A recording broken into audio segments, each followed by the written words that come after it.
دروس رمضان باب 1 ماہ رمضان کی فضیلت۔ رمضان کا مہینہ اللہ تعالیٰ کی طرف سے برکتوں اور رحمتوں کے نزول کا مہینہ ہے۔ اللہ کے نبی صلی اللہ علیہ وسلم نے اس مہینے کو ماہ مبارک قرار دیا ہے۔ آپ نے فرمایا، تم پر ماہ رمضان آیا ہے جو ایک مبارک مہینہ ہے۔ رمضان وہ مبارک مہینہ ہے جس میں اللہ تعالیٰ کی طرف سے خیر و برکت کے دروازے کھول دیے جاتے ہیں۔ اس مہینے میں دینی ماحول کے اثر سے لوگوں کے دل اس قدر متاثر ہوتے ہیں کہ نیک اعمال کا اہتمام دوسرے دنوں کے مقابلے میں اور بھی زیادہ آسان ہو جاتا ہے۔ دن بھر بھوکا پیاسا رہنے کے باوجود روزے دار کے لیے نماز، تلاوت قرآن، صدقہ و خیرات جیسے اعمال نہ صرف یہ کہ آسان ہو جاتے ہیں بلکہ ان کی مقدار بھی عام دنوں کے مقابلے میں بڑھ جاتی ہے۔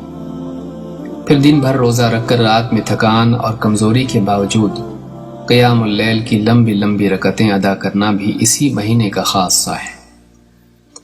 یہ سب کچھ اللہ سبحانہ و تعالیٰ کی طرف سے نہ صرف نیکیوں کے راستوں میں اضافے کی دلیل ہے بلکہ بندے کے لیے توفیق اور استعداد میں بھی برکت کی علامت ہے۔ اس اعتبار سے دیکھا جائے تو ماہ رمضان کا ماہ مبارک ہونا بالکل ظاہر ہے۔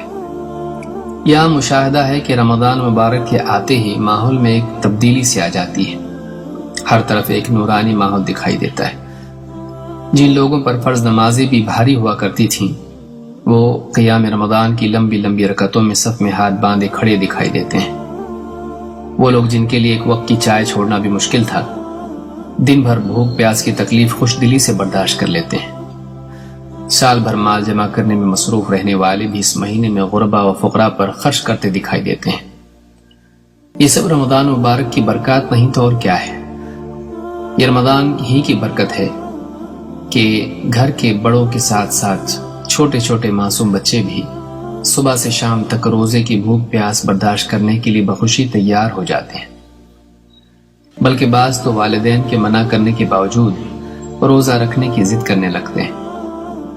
رمضان کا روحانی ماحول ہر شخص کو بے عملی سے عمل کی طرف اور سستی سے مجاہدے کی طرف کھینچ لاتا ہے، حتیٰ کہ وہ لوگ بھی جو عام دنوں میں اپنے رب سے بھاگ کر گناہوں کی وادیوں میں جا بسے تھے، شرمندہ ہو کر واپس لوٹ آتے ہیں اور اللہ کے حضور توبہ کرتے اور روتے گڑگڑاتے دکھائی دیتے ہیں۔ پھر تجارتوں کا فروغ، گھروں میں رزق کی فراخی اور آپس میں ایک دوسرے پر خرچ میں اضافہ بھی اسی برکت کا ایک مظہر ہے۔ پھر رمضان مبارک کا مہینہ نہ صرف اللہ تعالیٰ کی برکتوں کے نزول کا مہینہ ہے بلکہ اسی کے ساتھ ساتھ وہ گناہوں کی مغفرت کا بھی مہینہ ہے۔ اللہ کے نبی صلی اللہ علیہ وسلم نے فرمایا، 5 نمازیں اور 1 جمعہ دوسرے جمعہ تک اور 1 رمضان دوسرے رمضان تک درمیان میں سرزد ہونے والی تمام خطاؤں کا کفارہ بن جاتا ہے، بشرطے کہ آدمی کبیرہ گناہوں سے بچتا رہے۔ یہ مسلم کی حدیث ہے۔ اس حدیث سے معلوم ہوتا ہے کہ نیکیاں گناہوں کو مٹاتی ہیں۔ یہ بات قرآن کریم میں بھی بیان ہوئی۔ اللہ تعالیٰ فرماتا ہے، ان تجتنبوا کبائر ما تنہون عنہ نکفر عنکم سیئاتکم۔ اگر تم بڑے بڑے گناہوں سے بچتے رہو تو ہم تمہاری چھوٹی برائیوں کو مٹا دیں گے۔ سورہ نساء آیت نمبر 31۔ کبیرہ گناہ بڑے گناہوں کو کہتے ہیں۔ یہ بڑے گناہ کون سے ہیں؟ ابن عباس رضی اللہ عنہ کے قول کے مطابق کبیرہ گناہ وہ ہیں جن پر دنیا میں حد یعنی سزا، شرعی سزا ہو، یا آخرت میں سزا کی وعید ہو، یا اللہ کے غضب، اس کی لعنت، جہنم میں دخول یا جنت سے محرومی سے ڈرایا گیا ہو۔ یہ بھی اللہ تعالیٰ کا فضل ہے کہ نیک اعمال کے ذریعے جہاں ہماری نیکیوں میں اضافہ ہوتا ہے وہیں دوسری طرف نام اعمال سے گناہ بھی مٹا دیے جاتے ہیں۔ لیکن کفارے کے تعلق سے یہ بھی ملحوظ رکھنا ضروری ہے کہ یہ کفارہ صرف چھوٹے گناہوں کا ہوتا ہے، کیونکہ بڑے گناہ بغیر توبہ کے معاف نہیں ہوتے۔ ہاں، اگر اللہ اپنے فضل سے خود ہی معاف کر دے تو یہ اور بات ہے۔ اللہ تعالیٰ کو اختیار ہے کہ جسے چاہے معاف کر دے۔ 2 نمازوں کے درمیان ہونے والے گناہ ان نمازوں کی برکت سے مٹا دیے جاتے ہیں۔ اسی طرح جمعہ سے جمعہ تک اور رمضان سے رمضان تک کے گناہوں کا بھی کفارہ ہو جاتا ہے۔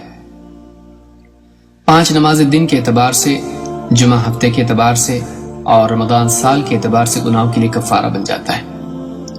لیکن یہاں ایک اشکال ہی پیدا ہوتا ہے کہ جب 5 نمازوں کے اہتمام سے ان کے درمیان صادر ہونے والے گناہ معاف ہو جاتے ہیں تو پھر جمعہ اور رمضان سے کون سے گناہ معاف ہوتے ہیں؟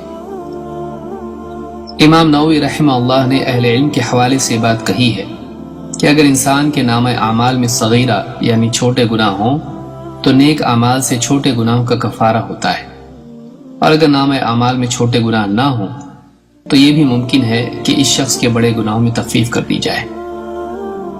خلاصہ کلام یہ کہ رمضان ایک نہایت ہی قیمتی موقع ہے۔ اس مہینے میں اللہ رب العالمین اپنی برکتوں اور رحمتوں کے ساتھ بندوں کی طرف متوجہ ہوتا ہے، لہٰذا بندوں کو بھی چاہیے کہ اس مبارک مہینے کی قدر کریں اور شکر گزاری کے جذبے کے ساتھ توبہ و استغفار کرتے ہوئے عبادات و مناجات کے ذریعے اللہ رب العالمین کے قرب اور اس کی رضا کے حصول میں اپنے اوقات اور اپنی قوتوں کو صرف کرتے ہیں۔